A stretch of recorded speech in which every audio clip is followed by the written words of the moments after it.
Bismillahirrahmanirrahim. Assalamualaikum warahmatullahi wabarakatuh. Hari ini kita belajar untuk materi hari ini ya, untuk menangkap serangga. Bagaimana caranya?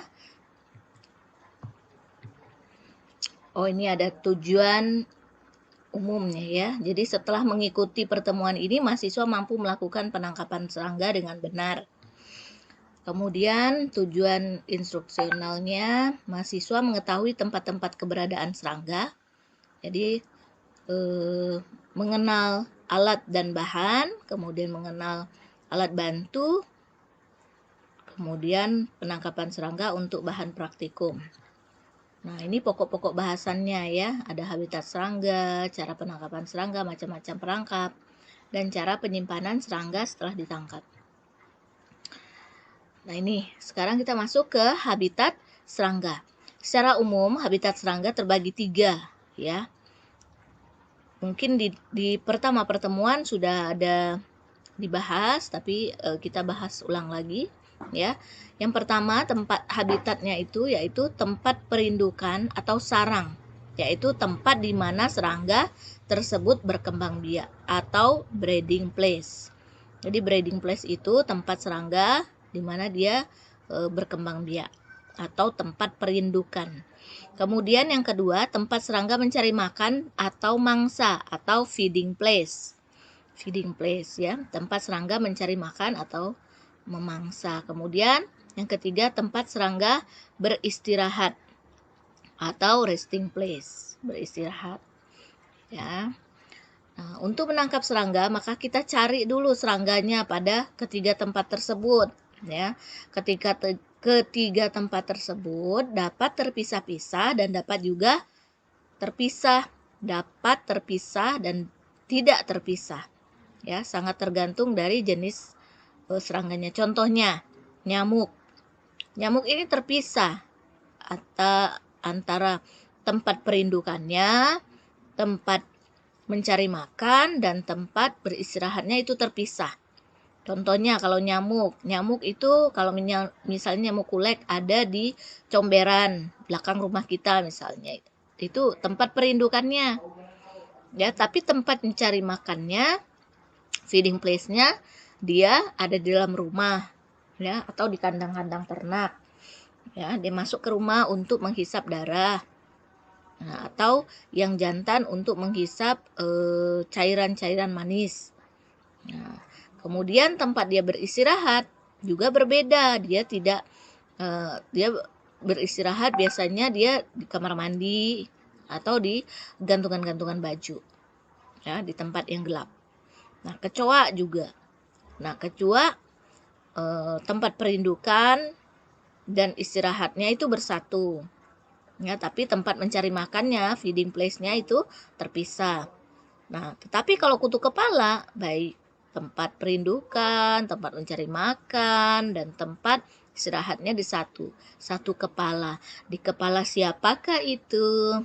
Ya, kita lanjut. Masuk kita ke penangkapan serangga. Jadi untuk mengenalkan serangga secara lebih mendalam, tentu serangga tersebut harus terlebih dahulu kita tangkap, selanjutnya kita matikan, lalu diawetkan, baru kemudian kita identifikasi. Nah, ini alat penangkap serangga, ada jaring serangga, ada aspirator, tabung reaksi, kuas, atau kapas dibasahi, kemudian gayung plastik atau centong atau cidukan pipet. Waktu penangkapan serangga kita harus berhati-hati karena jangan sampai merusak bagian tubuh dari serangga. Nah, ini alat penangkapan serangga ya. Untuk menangkap kalau di tanaman perdu seperti ini bisa belalang, kupu-kupu ya. Nah, kemudian ini aspirator. Aspirator ini untuk menangkap nyamuk. Nah, ini dilengkapi langsung ke mulut untuk menghisap ya. Jadi di sini ada nyamuknya lalu dihisap ya. Di sini atau di sini ada 2 tuh, ada jaring ya, jaring. Jadi supaya nanti kalau terhisap nyamuknya tidak masuk ke mulut ya. Ini pada waktu survei ya. Nah, ini juga Ini terjadi pada waktu survei. Jadi dengan umpan badan, umpan kaki gitu ya.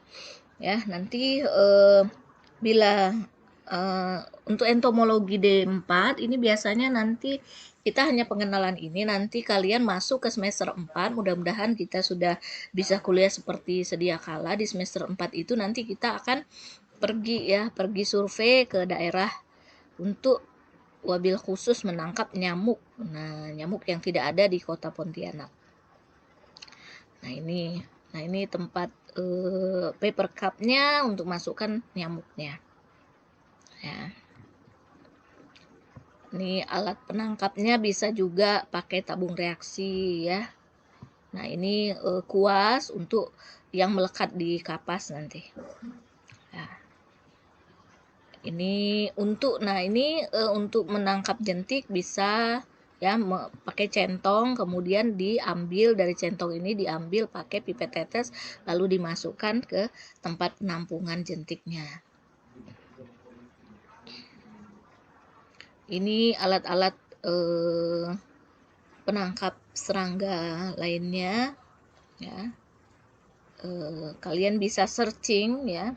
Sebaiknya kalian searching apa-apa alat-alat ini. Bentuknya seperti apa. Nah, ini sudah ada. Tidak perlu searching lah ya. Karena alatnya sudah ada. Pit trap ini ya. Kalian searching khususnya untuk apa gitu. Jadi barrel trap, pit trap itu kegunaannya untuk menangkap apa gitu ya. Nah, setelah ditangkap, serangga dikumpulkan dalam wadah tertentu berupa botol bekas selai, paper cup, atau jenis botol lainnya. Bagian atas wadah ditutup dengan kain kasa, ya, atau kelambu dan diikat dengan karet. Bagian tengah atau samping ditutup kasa, dibuat lubang yang ditutup dengan kapas berfungsi sebagai tempat untuk memasukkan dan mengeluarkan serangga yang ditangkap.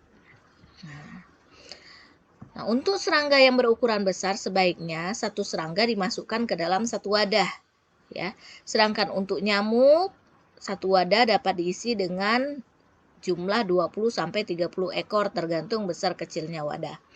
Kemudian wadah yang telah diisi serangga sebaiknya disimpan dengan baik dan jangan sampai mati atau serangga atau diserang semut, ya.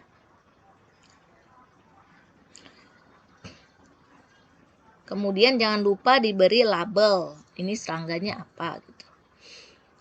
Oke, kita akan ke slide berikutnya. Slide untuk pengawetan dan identifikasi serangga. Assalamualaikum warahmatullahi wabarakatuh.